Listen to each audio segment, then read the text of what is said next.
Alright, ladies and gentlemen, welcome to the channel. It's your boy here today to discuss about UFC 304 best bets. I got 4 picks here.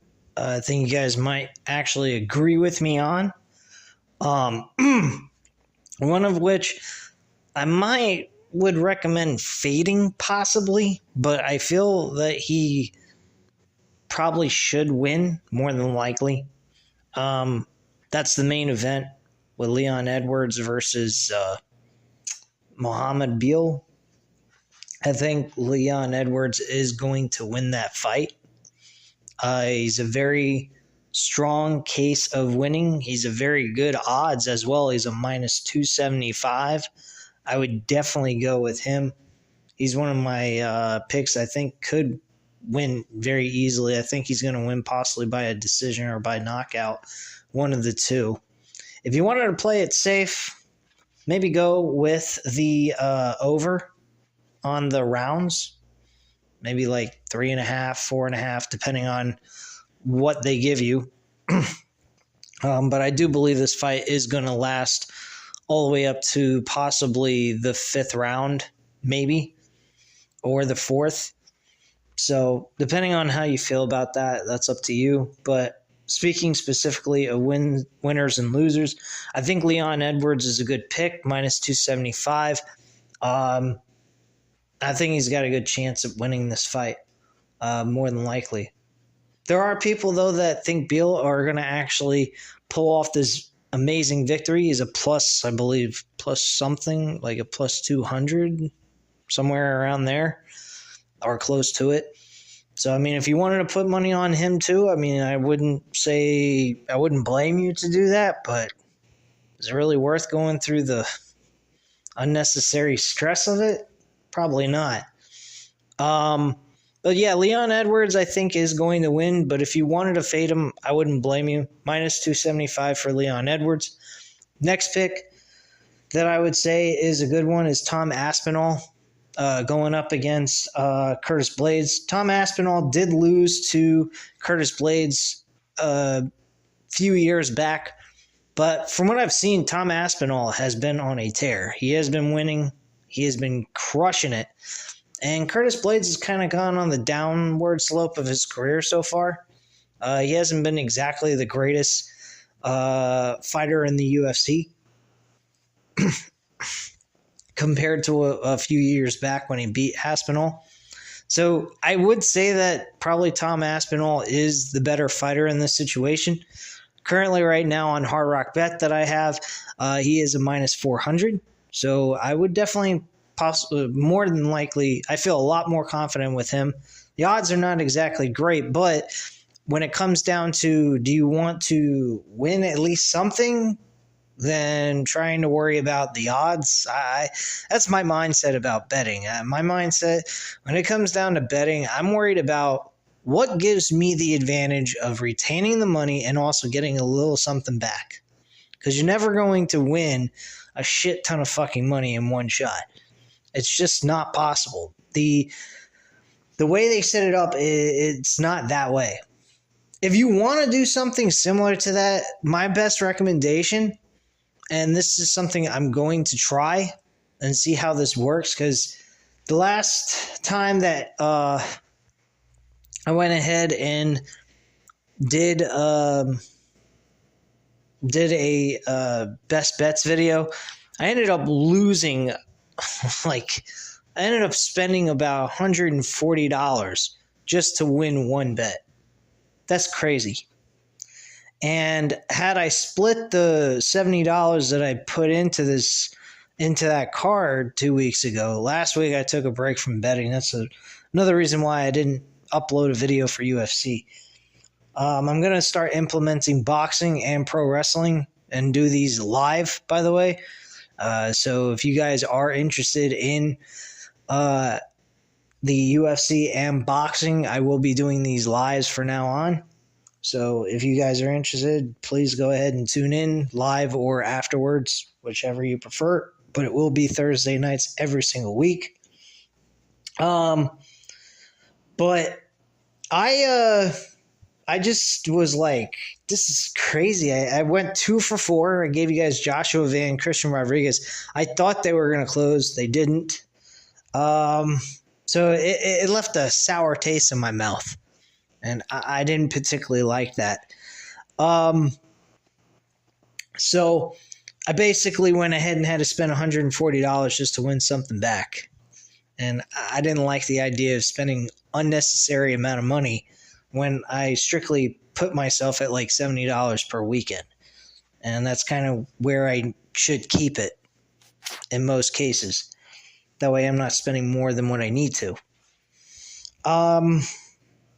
So my whole situation is I think that if I would have taken my $70, broke it up into those 4 bets, I would have at least won 2 out of the 4 and walked away with something than nothing.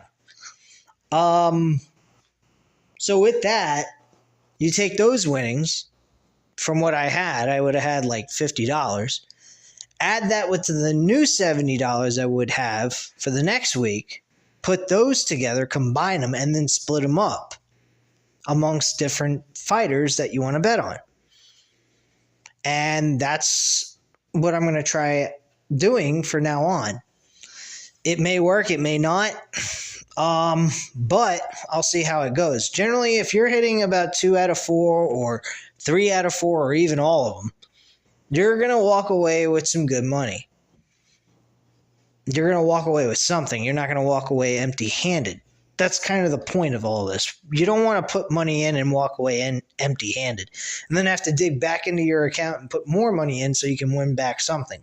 That's chasing your losses. You don't want to do that. So that's what I'm trying to start here. That's what I'm going to start doing from now on. I'm not doing any bets per se for this pay-per-view, strictly because I'm planning on getting the Terrence Crawford pay-per-view event for boxing next week. If this event with Terrence Crawford wasn't happening, I would definitely be buying this pay-per-view and watching it and betting on it, most definitely. But unfortunately, I can't do all of that and with my finances, so kind of got to choose one or the other. So I'm taking Terrence Crawford boxing event and picking 4 of the fighters. I already got 2 of them nailed down that I'm betting on. So hopefully things improve for me with that. 2 other fighters are in pretty good odds, kind of like what you get with MMA. But anyway, back to the actual thing that you're here for is 4 picks that I'm interested in. So I already gave you Tom Aspinall. He's a minus 400 or minus 375, somewhere around there. He might be different on other sports books, of course. Another person that I would go with is Mick Parkin. Mick Parkin is in a great situation. He's 9-0. He's going against a guy who's 9-4. I think his name is Brasquez, some shit like that. Not that it really matters. He's 9-4. All he is a tune-up fight for Mick Parkin. That's what this fight is, and he's a minus 325. I'm fucking on Hard Rock Bet. So if he's a minus 325, if you can get him at a lower odd on another sports book, you're in. So if you got the options to flip around to different sports books, take advantage of it, do it, and go with it, because that's what I'd do. But yeah, that is definitely something that I would put my money on, is Mick Parkin, because he's 9-0. He's been killing it. If you have the ability to do a prop for like decision, go for that one too if you want to. If you want to make it easier on yourself, I don't blame you. Just go with Mick Parkin on a money line, and that's it. The last person on my list of guys that I am truly interested in, if I was able to bet this UFC pay-per-view event, is the Colin Laughrin. He's going up against Jake Hadley. Jake Hadley is a good stand-up fighter, but this guy is 9-1. He is a former Cage Warrior champion. This guy is a fucking killer. He is very good at what he does in the octagon. 9-1 currently right now. He's going up against Jake Hadley, who's been on a 2-loss skid. Has not been able to do very good against wrestlers. I think Loganov is actually a wrestler. So Jake Hadley is going to have some issues with him. He's a minus 225 on my Hard Rock Bet Sportsbook. Very good odds for this guy. He's actually one of the best odds out of the bunch that I think you could go for. And I have a very strong feeling he is going to close. I don't think he is someone to be worried or concerned about against Jake Hadley. So, yeah, I think that this is a great spot here. But again, like I said, I'd split up the money that you're putting in and kind of just spread it in single bets to each and every one of the fighters that you're interested in out of these picks. If you're interested in all four, by all means, go ahead and spread it amongst all four of them and just do it that way. Worst case scenario, maybe you lose one or two. Okay, fine. I mean, it happens. This is sports. This isn't, guaranteed, written in stone. It's going to happen. That's it. I said so. That's all. No, that's not how life works, unfortunately. Now, pro wrestling, a totally different story. I will be doing videos, live streams with you guys starting next week. I will have them arranged and scheduled on Sunday for the week. You guys will be notified and aware of that right out of the gate when you look at my channel. So keep an eye out for that. I will be discussing bets on pro wrestling. Even if you're not into pro wrestling and you want to go to an overseas sports book like Bet Online, which gives you the best way of making some extra cash, guaranteed more than likely, is betonline.ag.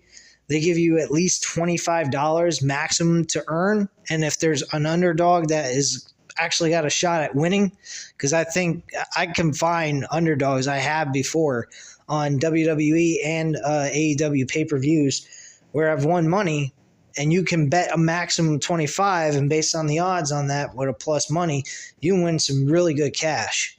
So it is a very profitable sport to bet on because it's a lot easier. It gives you – I bet on every single wrestling event since May of this year and I haven't lost one bet, not one time.